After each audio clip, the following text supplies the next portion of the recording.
Cinquième cours sur les 9 dons du Saint-Esprit, cinquième cours sur les 9 dons du Saint-Esprit.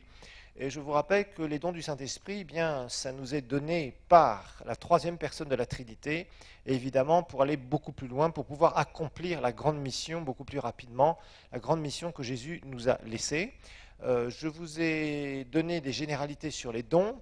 On a vu aussi qu'il y a 9 dons du Saint-Esprit. Notre texte de référence, c'est 1 Corinthiens 12. Et dans ces 9 dons, il y a 3 groupes de 3 dons. Il y a 3 dons de révélation, parole de connaissance, parole de sagesse et discernement des esprits. 3 dons de puissance, dons des guérisons. On verra au pluriel tout cela. Le don d'opérer les miracles et le don de foi spéciale. Et 3 dons d'inspiration qui sont la prophétie, le don de diverses langues et l'interprétation des langues. Évidemment, nous expliquerons exactement comment tout fonctionne. Alors, je vous rappelle que Dieu ne cherche pas des gens parfaits, il cherche des gens disponibles. Ce que Dieu veut, c'est que nous puissions être des canaux de sa puissance, des canaux de son esprit. Et en fait, les dons du Saint-Esprit vont vous amener dans des dimensions spirituelles que vous ne pourrez pas connaître simplement en exerçant votre foi. La foi a sa place, très important. Vous apprenez à marcher dans la foi, vous apprenez à déclarer votre foi. Tout ça, nous l'avons vu, et ça fait partie vraiment de votre vie spirituelle. Mais vous avez besoin d'au-dessus de cela, de la vie avec le Saint-Esprit, de l'onction de Dieu, des moments particuliers où Dieu va vous communiquer dans une situation particulière, de façon ponctuelle, quelque chose qui vient du ciel et qui va amener une révélation, qui va amener une inspiration ou qui va amener une puissance divine à être manifestée. Voilà. Alors nous avons vu que les dons du Saint-Esprit, eh bien, ont un certain nombre de règles, c'est des lois. Il y a des lois qui régissent ces dons. Nous avons vu d'abord que ce sont tous des dons surnaturels, ce ne sont pas des choses que naturellement nous pouvons avoir dans notre vie, c'est-à-dire des qualités humaines, mais ce sont des choses qui nous sont transmises surnaturellement. Ça fait partie du monde de Dieu. Ensuite, on a vu que ces dons sont donnés par le Saint-Esprit, la troisième personne de la Trinité. Nous avons découvert que à chaque fois dans ces écritures que nous avons lues, donc dans 1 Corinthiens 12, il y a bien le rôle du Saint-Esprit, le rôle du Fils et le rôle du Père. Dans 1 Corinthiens 12, nous l'avons vu. Alors ensuite, on a vu qu'ils sont appelés les manifestations du Saint-Esprit. Les manifestations du Saint-Esprit, c'est quoi? Eh bien, nous sommes aperçus que ces manifestations du Saint-Esprit, c'est rendre visible la puissance de Dieu, rendre visible en fait Dieu. Dieu qui se manifeste, son caractère d'amour, sa révélation, son inspiration, ses œuvres qui se manifestent dans la race humaine. Ensuite, on a vu que ces dons fonctionnent avec une onction. Ça veut dire que je ne peux pas prier et dire Seigneur, par la foi, au nom de Jésus, je vais faire exercer tel ou tel don dans telle ou telle réunion, ou dans telle ou telle semaine, ou tel jour de ma vie. Ce n'est pas possible. Ce sont des dons qu'on reçoit en étant dans la présence de Dieu. Et Dieu, d'un seul coup, qu'est-ce qu'il fait? Il manifeste, il nous communique ses dons, un don particulier, à un moment particulier, et nous exerçons ce don. Et ça fait quelque chose, mais il faut une onction. Ça ne s'exerce pas sans rien. C'est dans la présence de Dieu que ça se passe. Donc là, comment ça fonctionne de façon pratique? Tu es là, tu es dans la présence de Dieu, tu es peut-être en train d'exhorter quelqu'un, ou tu es simplement en train de prier, ou tu es dans une réunion d'église, et d'un seul coup, le Saint-Esprit vient sur toi te visiter d'une façon spéciale, et te communique quelque chose. Tu ressens quelque chose de fort, comme de l'électricité qui te traverse, et d'un seul coup, le Saint-Esprit te communique quelque chose. Tu es en train de prier pour un malade, et d'un seul coup, tu sens ta main qui brûle, là, et d'un seul coup, la puissance de Dieu descend sur la personne qui fait ah, et elle ressent cette puissance aussi, pouf, et elle est entièrement guérie. Et tu dis, waouh, j'ai jamais vu ça. Oui, c'est normal, parce que ce n'est pas quelque chose que toi, tu peux produire. C'est quelque chose que le Saint-Esprit te communique à ce moment-là. D'accord? Donc c'est pour ça qu'il faut être sensible à la présence du Saint-Esprit. On a vu que les dons du Saint-Esprit sont donnés aussi selon la volonté du Saint-Esprit. Ça veut dire que ce n'est pas moi qui peux choisir ou même communiquer un don. Prier pour quelqu'un et lui dire, voilà, maintenant, je te donne au nom de Jésus le don de prophétie. Et maintenant, tu vas exercer la prophétie à partir d'aujourd'hui. Ou faire des réunions, ou d'un seul coup, voilà, maintenant, ouvrons nos bouches et nous allons tous prophétiser. Ça, c'est de la contrefaçon. Ça, c'est de l'émulation, c'est-à-dire faire comme si les choses y étaient alors qu'elles ne sont pas du tout. Ensuite, on a vu que les dons sont donnés pour l'utilité commune. Je vous rappelle qu'il est bien d'être béni et c'est une bonne chose de chercher celui qui est la source de toute bénédiction et de vraiment émaner la bénédiction, de laisser la bénédiction de Dieu couler, mais l'objectif, ce n'est pas l'objectif final. Nous sommes bénis pour que nous soyons une source de bénédiction pour les autres. D'accord? Et le Saint-Esprit nous communique les dons en vue de bénir la vie des autres, toujours. Une guérison pour quelqu'un d'autre. Toi, tu peux recevoir la guérison par la foi, mais tu peux communiquer la guérison au travers d'un don du Saint-Esprit dans la vie de quelqu'un. Tu peux prophétiser quelque chose sur la vie de quelqu'un. Une prophétie, ce n'est pas pour toi, une prophétie, c'est pour quelqu'un d'autre. Si tu reçois une révélation du Seigneur, c'est vrai que cette révélation est pour toi. Si c'est pour ta vie, si elle concerne ta vie, d'accord, mais ça, ce n'est pas un don spirituel. C'est Dieu qui te communique ça directement. Les dons du Saint-Esprit, c'est être un canal et aller, que ça coule vers la vie des autres. Ensuite, on a vu que les dons du Saint-Esprit proclament toujours la seigneurie de Jésus. Ça élève toujours le Seigneur Jésus et c'est lui qui en a la gloire. Ce n'est pas pour la gloire de l'homme, ce n'est pas pour élever même un homme de Dieu, ce n'est pas pour élever quelqu'un qui est dans l'État ou quoi que ce soit d'autre, ou une personne humaine, mais c'est toujours pour élever le Seigneur, jamais pour élever des gens. Jamais pour élever les humains. Un jour, nous aurons notre récompense, mais pour l'instant, Dieu nous demande de marcher dans une humilité totale. L'humilité est d'une grande valeur si vous voulez exercer les dons du Saint-Esprit. Ensuite, on a vu qu'il y a diverses sortes de dons, diversité. Donc il y a 9 dons différents, nous l'avons vu. Et nous avons vu qu'en 9e, qu'il y a 3 catégories de 3 dons. 3 dons disent quelque chose, 3 dons font quelque chose, 3 dons révèlent quelque chose. Alors nous avions commencé les dons de révélation, nous avions vu le don de la parole de connaissance. Je vous rappelle, dans 1 Corinthiens 12, verset 8, il nous est parlé de cette parole de connaissance. Et en fait, la parole de connaissance, c'est quoi? C'est une révélation surnaturelle. Ça fait partie du groupe des dons de révélation que nous sommes en train d'étudier. Et c'est une révélation surnaturelle sur quoi? Sur une situation passée et ou présente. Je vous rappelle, c'est une portion de la connaissance de Dieu. Dieu nous donne une portion de sa connaissance. D'un seul coup, nous révèle quelque chose sur une situation. Dieu connaît toutes choses et parfois il nous communique. Et rappelez-vous que tout ce qui est révélation, ça s'impose à nous, ça ne se cherche pas. Tu ne peux pas jeûner et prier en disant « Seigneur, donne-moi 3 révélations aujourd'hui ». Ça ne marche pas comme ça. Faites jamais ça, je vous assure, je vous ai fait une leçon la dernière fois là-dessus, c'est très dangereux de faire ça. Vous allez vraiment vous attirer tout ce qu'il faut, toute l'ambiance spirituelle pour que des esprits sataniques, des esprits qu'on appelle familiers, viennent dans votre vie et commencent à vous parler dans votre tête jusqu'à temps que vous soyez convaincus que c'est Dieu qui vous parle, alors que ce n'est pas Dieu qui vous parle. Et vous allez décrire certaines situations qui sont vraies, mais ça ne sera pas dans l'esprit avec l'onction de Dieu. Et ces esprits de tromperie vous amèneront vers un naufrage et amèneront d'autres vers un naufrage, croyant que c'est Dieu. Il y a beaucoup de gens qui pensent que certaines choses sont de Dieu et qui ne sont pas du tout de Dieu. Je vous rappelle que le surnaturel n'est pas forcément de Dieu. Et qu'il faut apprendre les règles spirituelles qui permettent au surnaturel de Dieu uniquement de pouvoir se manifester. Mais tout ce qui est surnaturel n'est pas de Dieu. Ça peut venir du diable. Et croyez-moi, le diable sait très bien faire de la contrefaçon et tromper des gens qui ouvrent des portes pour se laisser tromper, se laisser mettre, permettre à des mauvais esprits, des oppressions spirituelles. Je ne parle pas de possession ici, je parle d'oppression, c'est-à-dire des esprits sataniques qui viennent oppresser votre vie. Vous pensez être dans le vrai, vous pensez prier des bonnes choses et vous priez des choses qui sont complètement fausses. Vous forcez le monde spirituel de Dieu en essayant de forcer Dieu à vous donner des choses, et finalement, ce sont ces esprits de tromperie qui commencent à prendre la place de Dieu dans votre vie. Faites attention parce que j'ai vu ça plus d'une fois dans la vie de certains chrétiens qui planaient dans les choses spirituelles, et certains se sont retrouvés malheureusement avec des mauvais esprits, et après il a fallu vraiment les délivrer, croyez-moi. Je vous ai donné un exemple au dernier cours. Alors, Dieu nous donne une partie de ce qu'il connaît, il nous transmet ça. On a vu des exemples avec Ananias et Paul.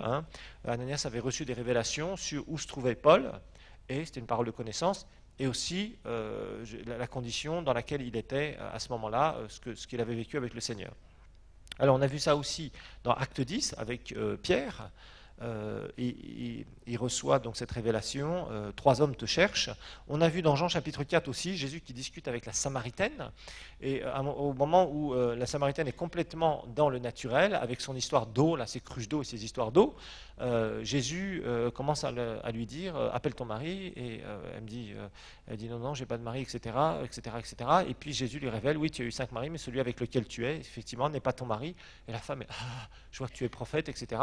Et d'un seul coup, elle ouvre son cœur. Et je vous rappelle que ça nous montre aussi que les dons spirituels, parfois, surtout dans les dons de révélation, en tout cas la parole de connaissance, parfois vous êtes en conversation avec quelqu'un, vous êtes en train de conseiller quelqu'un, et d'un seul coup le Saint-Esprit descend sur vous, et paf, vous êtes en train de parler quelque chose qui est une révélation, et la personne dit mais comment tu connais ça dans ma vie? Eh bien c'est le Saint-Esprit qui vient de me le révéler, voilà, tout simplement. D'accord? Alors je vous rappelle, essayez de ne pas jouer les super spirituels. avec des grands tremblements. Vous voyez ce que je veux dire, hein? Apprenez à... bon, c'est sûr qu'au début, quand vous recevez un don du Saint-Esprit, vous êtes sérieusement secoué, mais plus vous exercez les dons du Saint-Esprit, plus ces choses viendront. Vous voyez, ici, Jésus n'a pas manifesté quoi que ce soit, il était dans une simple conversation, et d'un coup, paf, et il lui donne cette révélation sur son passé et son présent. Waouh, la femme, elle était sidérée. Je vois que tu es prophète. Boum. Vous apprendrez que les choses de Dieu surnaturelles se passent d'une façon très simple. Moi, je sais que Dieu m'utilise de certaines façons où des fois, c'est des choses très, très simples. Il n'y a rien qui paraît des fois être très spirituel et d'un seul coup, paf, ça touche le cœur de la personne parce que le Seigneur est en train de me communiquer quelque chose. Voyez. Donc ne pensez pas que les choses sont comme ça, où forcément, d'un seul coup, il y a une grande lumière que vous allez voir, il y a un grand tremblement de terre qui va se produire. Non, non, non, ça ne fonctionne pas comme ça, d'accord? Souvent, Dieu va vous communiquer un don, et d'un seul coup, vous allez le donner, et ça va toucher la race humaine. L'important, ce n'est pas comment vous recevez le don, l'important, c'est que vous soyez un canal du Saint-Esprit, et que la race humaine soit touchée, c'est tout, c'est le reste, et que vous ne vous glorifiez pas. Alors on a vu des paroles de connaissance dans l'Ancien Testament, un serviteur qui était découragé, qui a été encouragé par une parole de connaissance, Élie, qui pensait qu'il était tout seul, et qui a passé par un moment extrêmement difficile. Une parole de connaissance pour dénoncer les hypocrites, le fameux Géasi, qui se retrouve planté par son péché. La parole de connaissance utilisée pour dévoiler aussi les plans de l'ennemi dans 2 Rois 6 avec Élisée. Et la parole de connaissance aussi pour retrouver quelque chose de perdu avec le prophète Samuel, qui va dire ça à Saül. Alors ensuite, nous avions vu la parole de sagesse, et la parole de sagesse, nous avons vu que ce n'est pas la sagesse naturelle. C'est une parole, c'est une révélation sur l'avenir. Donc, ça va amener des prédictions, c'est-à-dire des choses que Dieu va révéler pour l'avenir, pour la destinée de quelqu'un, pour la destinée d'un groupe de personnes, ça peut être d'une église, d'un ministère, etc., etc., etc. Et on a vu que cette révélation était quelque chose de très particulier, mais qu'elle a aussi des règles. Là, je suis en train de vous expliquer des règles spirituelles. Je vous ai dit d'abord que ça n'avait rien à voir avec la sagesse naturelle. La Bible nous dit de prier si nous manquons de sagesse dans Jacques, mais ce n'est pas la parole de sagesse, ça. La sagesse, je dirais qu'on reçoit, c'est le bon sens, c'est savoir vraiment faire la bonne chose au bon moment dans une situation pour apporter des solutions. Mais ce n'est pas une révélation. C'est plus, je mettrais ça plus sous l'aspect de l'inspiration. C'est-à-dire que tu ressens dans ton esprit que tu dois faire telle ou telle chose au bon moment, faire ça à ce moment particulier, et tu vas trouver, c'est comme une clé qui te permet d'ouvrir une porte et d'amener une solution. Et rappelez-vous que nous sommes appelés à amener les solutions. Mais là, la parole de sagesse, c'est vraiment une révélation. Donc quelque chose qui va s'imposer à toi sur le futur de quelqu'un, le futur d'un groupe de personnes, le futur d'un ministère, etc., etc. Alors, je vous ai montré quelques exemples. Et je vous ai dit aussi que ces dons de révélation sont véhiculés parfois par différents moyens. Par exemple, la prophétie. Dans le Nouveau Testament, il y a la simple prophétie, qu'on verra, le don de prophétie, qui exhorte, qui console, qui édifie, mais qui ne porte pas, qui n'apporte pas normalement d'éléments de révélation. Mais parfois, Dieu, dans une prophétie, amène un élément de révélation. Parole de connaissance, révélation sur le passé et ou le présent, ou parole de sagesse, révélation sur le futur. Maintenant aussi, la parole de connaissance et de sagesse peuvent aussi se manifester au travers d'autres dons, comme le discernement des esprits, où on verra que c'est avoir des visions, ou des songes, d'accord, ou des voix audibles. Okay. Donc tout ça, ça peut être des moyens par lesquels Dieu nous parle, ou parle à des personnes. Mais attention, je vous ai dit aussi, j'ai vraiment mis un virage dangereux. Ne cherchez pas à écouter des voix, ne cherchez pas à voir des choses. Il y a des chrétiens qui sont là, qui prient très fortement, et puis ils ferment très fortement les yeux comme ça, et ils essaient de voir. Rappelez-vous d'une chose, c'est que vous avez une imagination là-dedans. C'est très dangereux ça, très dangereux. Une révélation s'impose à nous, tu ne la cherches pas. Jean, quand il était dans l'île de Patmos, il était simplement là, on ne sait même pas s'il était en train de prier, pour vous dire. Apparemment, on ne sait pas. Il dit, moi j'étais prisonnier là sur l'île de Patmos pour l'évangile de Christ. J'étais persécuté, on m'a mis là dans une prison, et c'était le jour du Seigneur, c'est-à-dire un dimanche, et d'un seul coup, il s'est passé quelque chose et il a eu toutes ses visions. Donc ne pensez pas, Gédéon, il avait la trouille, il était en train de planquer là, son blé, parce que les Madianites allaient, dans Juge chapitre 6, les Madianites allaient prendre toutes ses possessions, donc il était en train de cacher son blé, il était en train de cacher ses récoltes, et il était prêt à fuir. Et d'un seul coup, le Seigneur lui est apparu. Vous voyez, Moïse, il était là en train de paître ses petites brebis, et d'un seul coup, qu'est-ce qu'il voit? Il voit le buisson qui est en train de brûler. Est-ce que Moïse était en train de prier? Est-ce qu'il était en train de jeûner, en train de dire « Seigneur, donne-moi des révélations, j'en ai marre d'être un berger depuis 40 ans ». Non. Vous voyez, donc faites attention à ça, parce qu'il y a une espèce de mysticisme sur l'aspect des révélations, où les gens pensent qu'ils vont passer des jours de jeûne et prière. Ah oui, le jeûne et la prière va vous amener des images, ça c'est clair. Ça je vous le garantis. Ah, ils vont beaucoup. Votre cerveau va être tellement fatigué au bout d'un moment, si vous jeûnez trop longtemps, vous allez voir beaucoup de choses. C'est pour ça que ces gens sortent avec des trucs tellement bizarres, quand ils ne sont pas dirigés par le Saint-Esprit. On a fait un cours sur le jeûne. Si vous êtes dirigé, là, Dieu vous donnera des choses, c'est clair. Parce que vous êtes dirigé, vous obéissez, et quand on obéit, le Seigneur nous montre des choses, ça c'est clair. Mais des gens qui commencent à forcer pour essayer d'avoir ces révélations, je vous assure, c'est vraiment, ils se mettent sous des tromperies gigantesques. Donc on a vu, dans l'Ancien Testament, on sait que toutes les prophéties qui étaient données étaient des prédictions.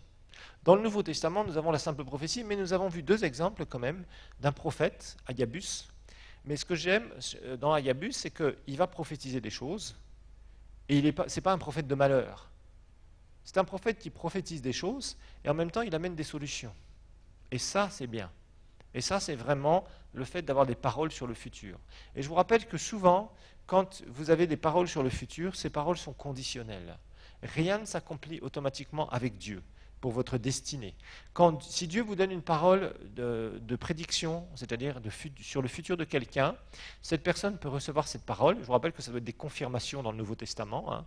Ce n'est pas d'un seul coup comme avec l'histoire de Samuel et de Saül, où d'un seul coup un prophète arrive et dit voilà, toi tu es un grand personnage aux yeux de Dieu pour Israël. Ah bon, je ne savais rien du tout, pourquoi est-ce que tu me parles comme ça, prophète? Non, non, ce n'est pas comme ça que ça fonctionne dans le Nouveau Testament. Dans le Nouveau Testament, nous avons le Saint-Esprit. Dieu souvent va nous parler et nous confirmera au travers de personnes qui vont nous dire voilà ce que le Seigneur me montre, voilà ce que le Seigneur te dit, etc., etc. Et ça va être des confirmations sur ce que tu as déjà reçu dans ton esprit. D'accord? C'est comme ça qu'on est dirigé dans le Nouveau Testament. On n'est pas dirigé en disant on ne connaît rien, puis d'un seul coup Dieu nous révèle tout. Ça c'est faux. Et puis, il m'a dit, elle m'a dit. Alors ça c'est le gros piège. Le gros piège, souvent, il m'a dit que je serais ceci, elle m'a dit que je serais cela. Si tu n'as rien reçu, tu prends ça, tu mets ça quelque part chez toi et t'attends. Si le Seigneur ne te dit rien, laisse tomber. Ça ne vient pas du Seigneur. Parce que tu as le Saint-Esprit. Nous avons le Saint-Esprit. Si le Saint-Esprit se manifeste par des dons, très bien, mais je suis désolé, nous avons aussi le même Saint-Esprit. Tu as la personne qui va nous donner les dons. Donc normalement, il y a quelque chose de commun qui se produit. Ce n'est pas quelque chose qui d'un seul coup, parce que les gens sont complètement bizarres avec les révélations. Quand on commence à leur dire, le Seigneur te dit que tu seras, le Seigneur me montre que tu seras ceci ou cela, les gens d'un seul coup, ça déclenche une euphorie. D'accord, mais il faut tester les révélations.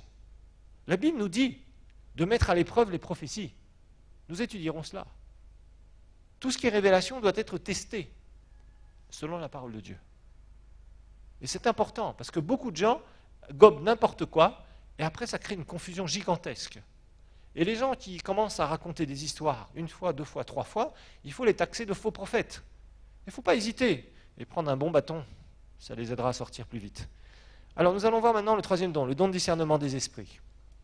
Il ne faut pas hésiter à chasser des gens qui essayent de manipuler les autres avec des mauvais esprits ou avec des intentions de soutirer des biens, de l'argent, etc., ou de manipuler ça. Inacceptable. Le don de discernement des esprits.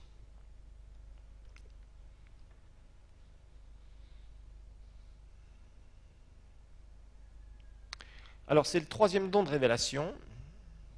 Et le don de discernement des esprits, on va en donner la définition. C'est un don,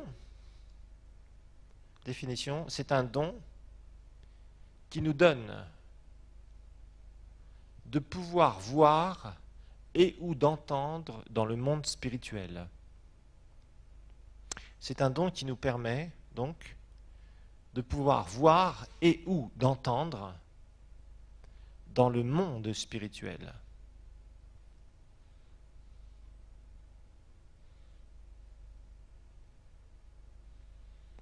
Alors, dans le monde spirituel, en général, ça veut dire que ça peut être tout à fait une vision où on voit des choses de Dieu.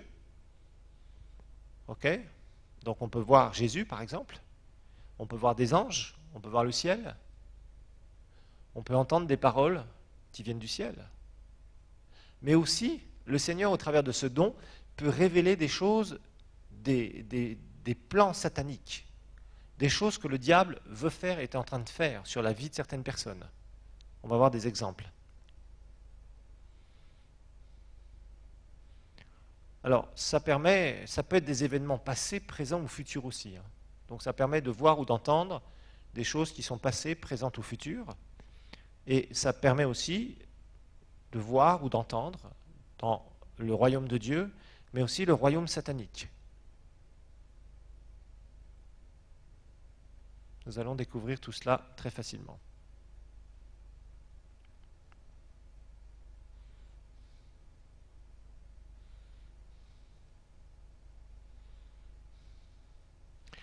Alors, le don de discernement des esprits a souvent été confondu avec quelque chose où les gens disaient c'est le don de discernement des démons. Non, ce n'est pas le don de discernement des démons. C'est en fait la capacité de voir et ou d'entendre dans le monde invisible. Rappelez-vous que votre corps vous empêche de voir et d'entendre dans le monde invisible. Parce que votre corps est corruptible. Depuis la chute d'Adam et Ève, l'héritage que nous avons reçu, entre autres, c'est le fait que le monde invisible, le monde, je dirais, spirituel, est devenu un monde invisible pour l'homme. Pour Adam et Ève, le monde spirituel n'était pas un monde invisible. C'était un monde visible pour eux. C'était un monde qu'ils entendaient aussi. Le fait d'avoir hérité de la chute, le corps que nous avons, c'est un corps corruptible, un corps mortel, hérité de la chute. Ça ne permet plus à l'homme qui avait été créé à l'image de Dieu de pouvoir voir le monde spirituel ou d'entendre dans le monde spirituel. Par contre, il y a un don qui s'appelle le don de discernement des esprits qui nous permet justement d'avoir cette capacité surnaturelle, alors selon la volonté de l'esprit. Donc vous avez bien compris maintenant que tout ce qui va être voix audible, tout ce qui va être vision, ça va être une des manifestations de ce don-là, bien évidemment. C'est ce don-là qui va se manifester à ce moment-là. Quand il y a une vision, quand il y a une voix que quelqu'un va entendre, eh bien, obligatoirement, une voix audible, je m'entends, pas dans son cœur, une voix audible, comme si quelqu'un de l'extérieur parlait, eh bien, à ce moment-là, c'est une manifestation du don de discernement des esprits. Alors, on peut voir, par exemple, il y a plusieurs exemples. Regardons dans Ésaïe chapitre 6.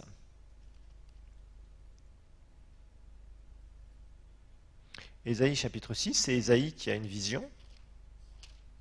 Et toutes les visions que vous voyez dans l'Écriture, c'est la manifestation de ce don. Voilà, tout simplement. Alors, évidemment, le don de discernement des esprits ne communique rien. C'est juste la capacité.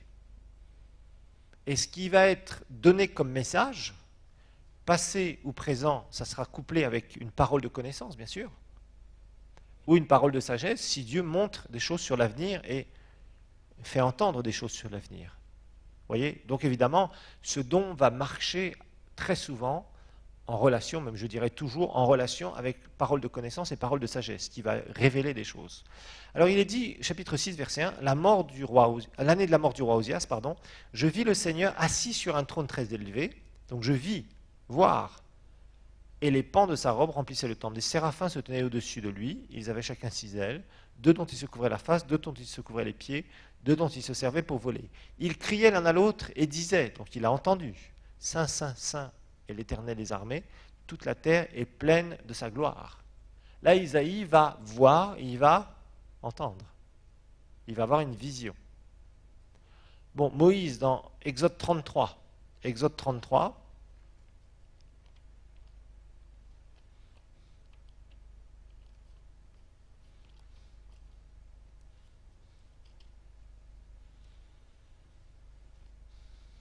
Exode 33, versets 20 à 23. On va lire à partir du verset 18, ça serait mieux.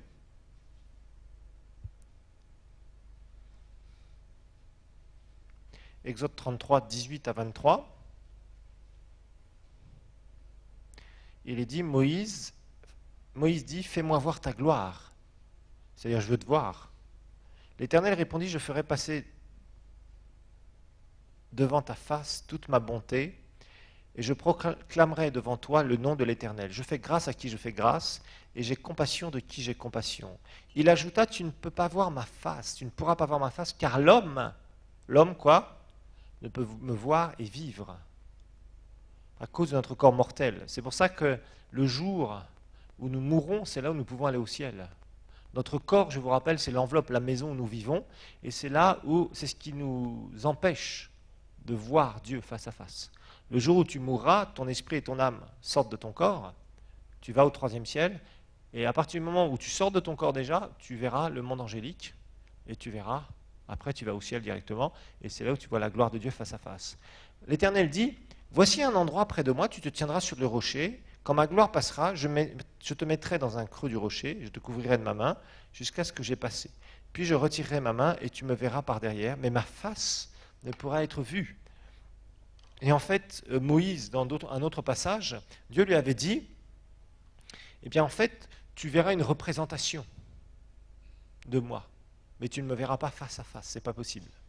Donc évidemment, ici, dans ce don, Dieu va nous montrer, révéler une partie, certaines choses qui nous permettra de voir, d'autres choses que nous ne pourrons pas voir et ou entendre. Alors bon, toute vision en général, toute vision est une manifestation de ce don, bien évidemment. L'apôtre Jean, dans l'Apocalypse, va avoir une succession de visions. Il va avoir ce don en manifestation pendant qu'il va voir tout ce qu'il voit.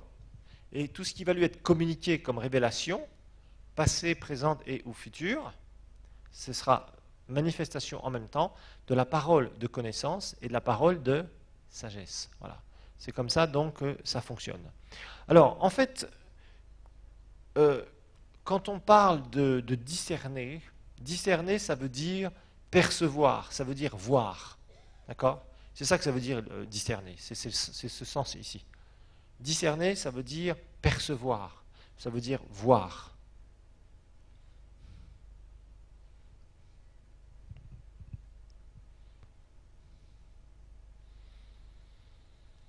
Alors évidemment, voir quoi? Le monde spirituel est dans le monde d'être. Il y a Jésus, bien sûr. Il y a le Père, mais on ne peut pas voir la face du Père, c'est clair. Il y a les anges. Il y a aussi les mauvais esprits. D'accord?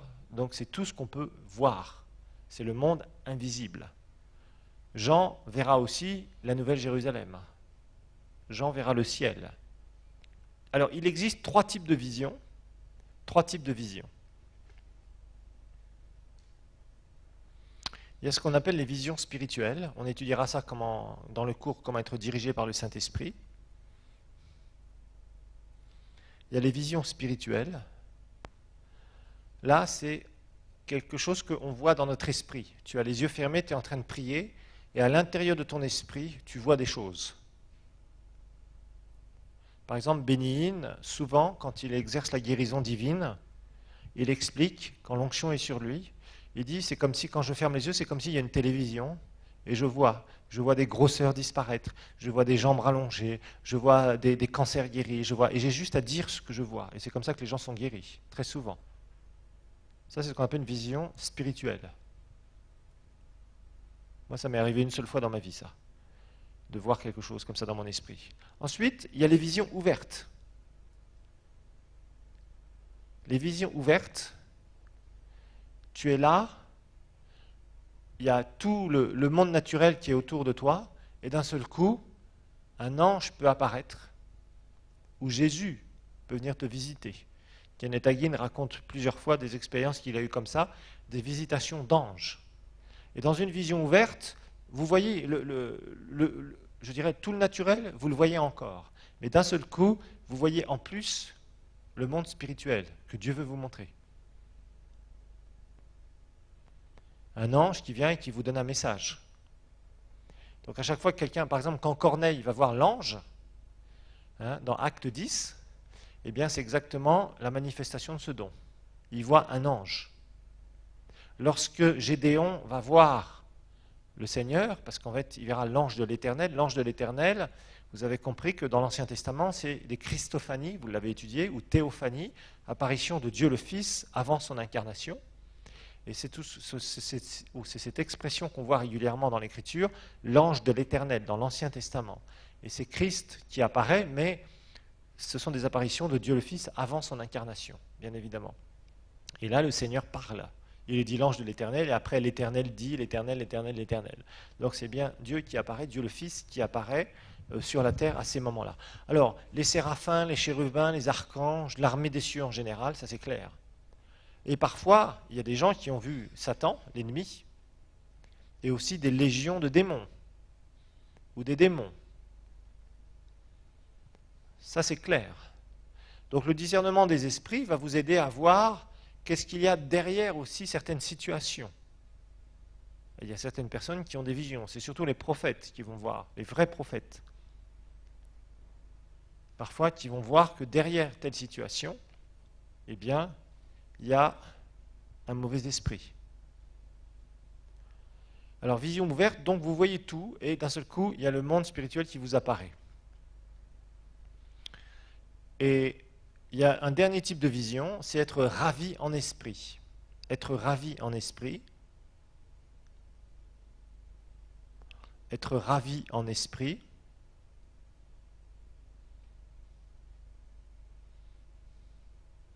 À ce moment-là, c'est carrément l'expérience que Paul décrivait dans 2 Corinthiens 12, quand il disait « Je connais un homme, il y a X années, etc., a été ravi en esprit, si ce n'est dans son corps ou hors de son corps, je ne sais. » Et apparemment, tous ceux qui ont fait cette expérience, comme Jean, comme Paul et comme d'autres personnes dans l'histoire de l'Église, Kenneth Hagin a fait cette expérience aussi, eh bien, ils se sentent, ils se voient au-dessus de leur corps comme s'ils mouraient en quelque sorte, mais ils ne meurent pas.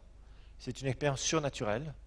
Et à ce moment-là, le Seigneur les conduit, il les amène au ciel, ou il les amène à un moment devant un ange ou devant lui-même. Et il y a un message qui leur est donné, bien évidemment, des révélations qui leur sont données, évidemment. Alors, tout ça, ça fait partie donc des visions. Et à chaque fois qu'il y a vision, bien sûr, il y a obligatoirement don de discernement des esprits en opération. Alors, je vous rappelle que le surnaturel peut avoir 2 origines. Faites bien attention. Le surnaturel peut avoir 2 origines, divine ou diabolique.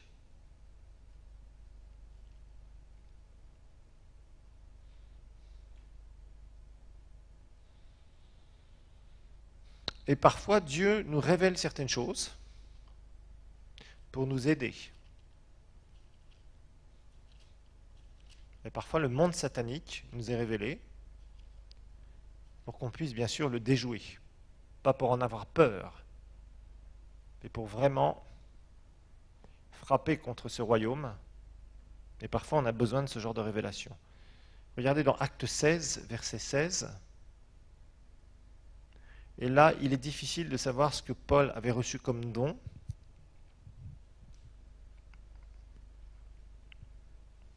Acte 16, verset 16. Et c'est Paul qui est à Philippe, dans la ville de Philippe. Et il va se passer quelque chose dans son ministère.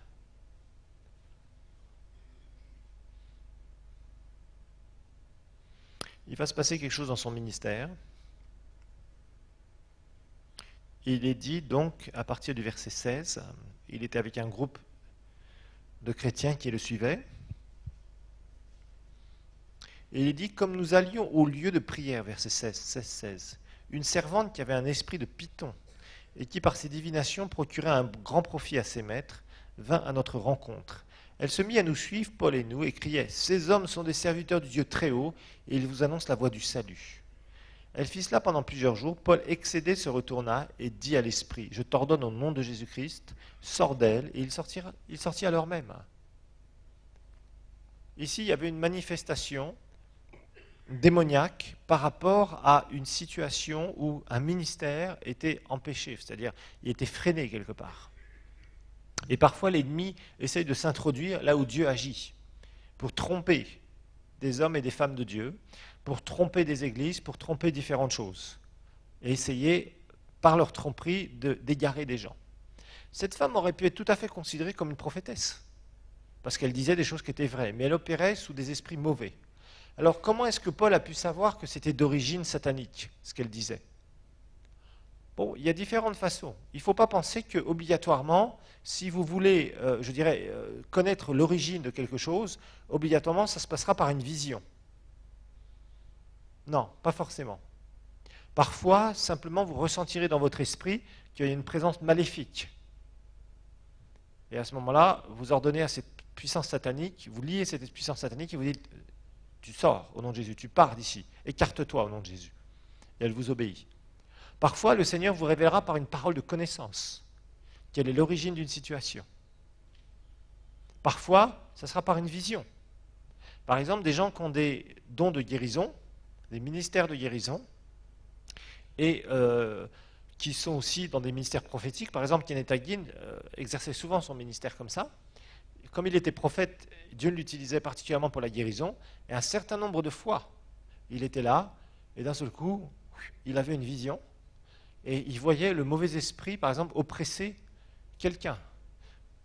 Esprit satanique de cancer, esprit satanique de folie, etc., etc., etc., etc.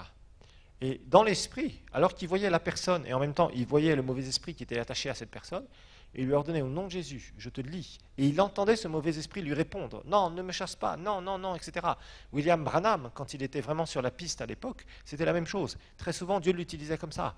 Il était là, et il disait, je peux entendre ces mauvais esprits. Ils savent que d'ici quelques minutes, je vais les chasser. Et les esprits commençaient à s'agiter. Et il disait, il y a un mauvais esprit là sur cette personne-là. Et dans quelques minutes, il sait que je vais le chasser. Il commence à s'agiter, etc. Et au bout d'un moment, Branham disait, voilà, maintenant tu t'en vas. Au nom de Jésus, tu pars. Si, tu pars. Et c'est comme s'il y avait une sorte de dialogue, entre guillemets, comme un mauvais esprit qui se manifeste quand quelqu'un est possédé, vous voyez. Mais ça se passe dans l'esprit. Dans l'esprit. Et à ce moment-là, le prophète chassait ce mauvais esprit. Quand Branham était vraiment sur la piste, quand il n'avait pas dévié dans son ministère, c'était absolument extraordinaire. Et il vivait justement souvent ce genre de choses. Le Seigneur lui donnait des visions sur certaines situations, et après il avait juste à proclamer les choses, et puis il se passait des choses absolument extraordinaires. Bon, Kenneth Hagin a vécu ça aussi, un bon nombre de fois. Vous voyez, Dieu peut utiliser ses serviteurs d'une certaine façon.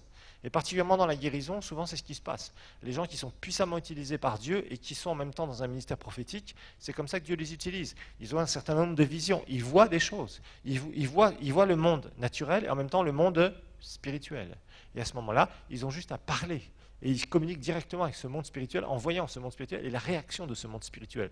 Kenneth Hagin raconte plusieurs expériences comme ça. Une fois, il y avait une femme qui était dans un asile de fous, c'est-à-dire qui était dans un asile psychiatrique, qui avait été amenée à une de ces réunions, et d'un seul coup, le Seigneur lui a donné une vision. À l'initiative du Saint-Esprit, rappelez-vous, ce n'est pas lui qui cherchait ça, il le dit clairement.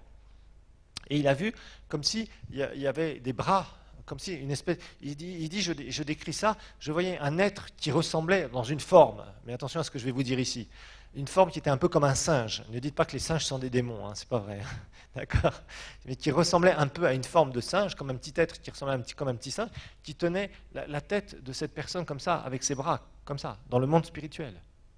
Et à ce moment-là, il a parlé à ce démon, c'était un mauvais esprit. Il lui a dit maintenant tu t'en vas, non, non, ne me chasse pas, etc. Il entendait ces choses-là, vous voyez. Il disait, si, tu dois partir. Non, je ne veux pas. Si, tu vas partir. Maintenant, je te l'ordonne au nom de Jésus, pars. Et hop.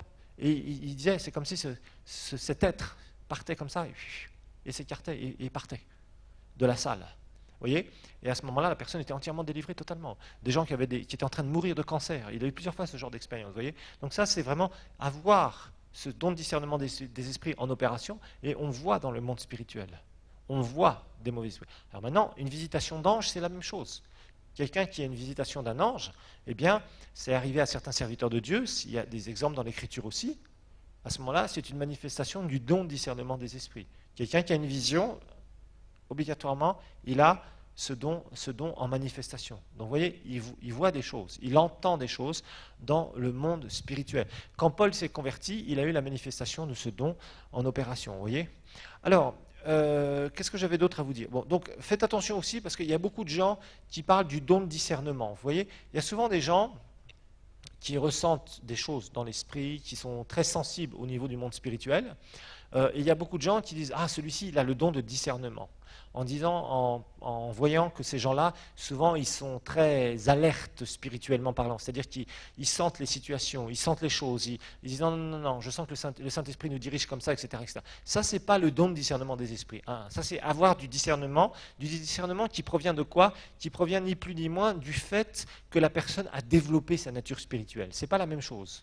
Si vous avez beaucoup développé votre nature spirituelle, si vous êtes très sensible à l'onction de Dieu, ça ne veut pas dire que vous avez le don de discernement des esprits. Ça veut dire que vous avez du discernement, c'est-à-dire que rapidement, dans une situation, vous savez si Dieu est à l'œuvre ou si Dieu n'est pas à l'œuvre. C'est un critère de croissance spirituelle. Ce n'est pas un critère où vous avez reçu un don du Saint-Esprit. Hein. Par exemple, moi personnellement, je suis extrêmement sensible à la musique. La musique ointe, tout de suite, amène la présence de Dieu sur moi très facilement. La musique qui n'est pas ointe casse très rapidement l'onction qui veut se manifester dans ma vie. Donc je suis très prudent par rapport à quand il y a des gens qui jouent, quand il y a des gens qui, quand je suis en train d'exercer mon ministère, il faut que les gens restent vraiment connectés. Celui qui joue soit d'un instrument ou d'un autre, il doit extrêmement être connecté. S'il ne le fait pas, ça risque rapidement de me déconcentrer de l'onction. Bon, il y a des choses, par exemple, si j'écoute certaines musiques, les premières notes de la moindre musique de chant chrétien, je peux vous dire tout de suite si c'est ouin ou si c'est charnel. Si ça veut dire que c'est peut-être très joli, très bien orchestré, très bien tout ce que vous voulez, mais c'est quelque chose que je ressens très fortement. J'ai beaucoup développé ma nature spirituelle par rapport à ça. Il y a des choses aussi par rapport à l'enseignement. Si j'entends certains enseignements nouveaux, tout de suite, je me dis, tiens, ça, vraiment, ça vient du Seigneur, et je sais que le Seigneur veut que j'aille plus loin et que j'apprenne. Et il y a des choses que je vous dis, il y a quelque chose qui ne va pas, il y a quelque chose qui ne va pas, il y a quelque chose qui ne va pas. Parce que ça, c'est du discernement. Ce n'est pas le don de discernement des esprits, vous voyez ? Il y a dans différents domaines, on peut être très sensible spirituellement par rapport à toutes sortes de choses. On peut sentir, par exemple, que quand quelqu'un fait quelque chose, par exemple, manifeste certaines choses, on peut dire vraiment c'est le Saint-Esprit qui est en train d'agir, on peut dire il est complètement dans la chair, donc maintenant tu t'arrêtes quand tu exerces le ministère. Vous voyez ? Ça, c'est du discernement. Ça, ce n'est pas le don de discernement des esprits. Ce n'est pas la même chose. Donc, il faut faire attention, parce que souvent, les gens disent « Ah, celui-ci, il a le don du discernement, etc. etc. » Non, non, non. Ce n'est pas le don du discernement des, comment dire, c'est pas discerner, être sensible au monde spirituel. C'est pas la même chose. Le don de discernement des esprits, c'est vraiment ce qui vous permet de voir ou d'entendre dans le monde spirituel. Voilà. Alors, il y a certains chrétiens aussi qui pensent que le don de discernement des esprits, c'est de discerner les fautes chez les autres, les péchés des autres. Alors, ce n'est pas le cas. D'accord ? Si vous avez ce grand don de discerner les fautes chez les autres, eh bien, je vais vous donner un petit médicament dans Matthieu chapitre 7. Je vais vous donner un petit médicament, ça va vous aider.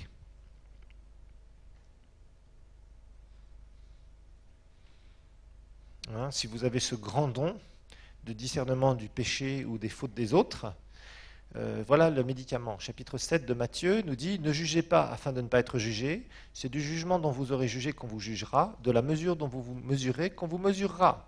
Pourquoi vois-tu la paille qui est dans l'œil de ton frère et ne remarques-tu pas la poutre qui est dans ton œil? Ou comment dis-tu à ton frère, laisse-moi ôter la paille de ton œil, alors que dans ton œil il y a une poutre?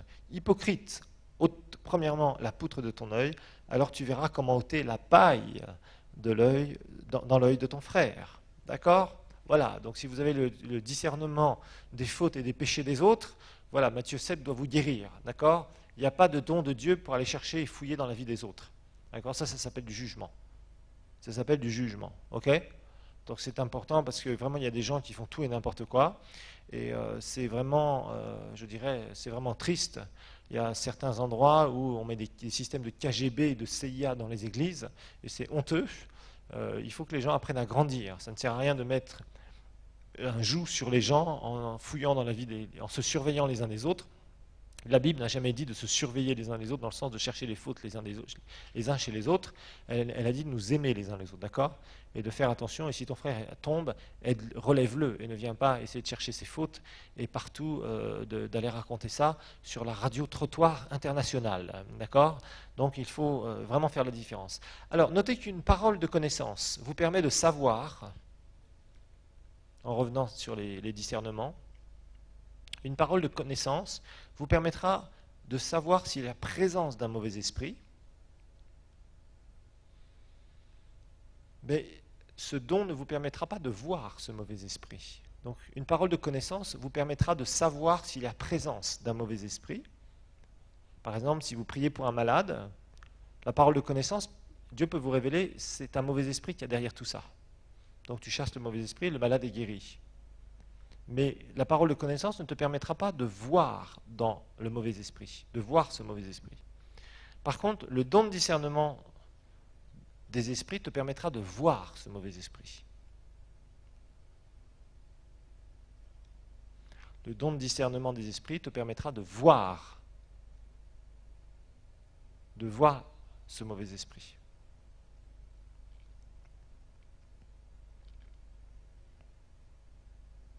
En fait, ce don, notez que ce don nous permet de voir,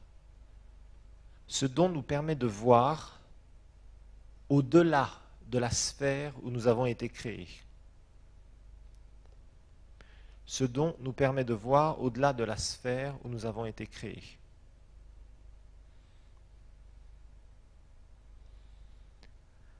Ce don nous permet de voir au-delà de la sphère où nous avons été créés. C'est seulement par révélation. C'est seulement par révélation que nous pouvons percevoir les êtres spirituels. C'est seulement par révélation, c'est seulement par révélation que nous pouvons percevoir les êtres spirituels.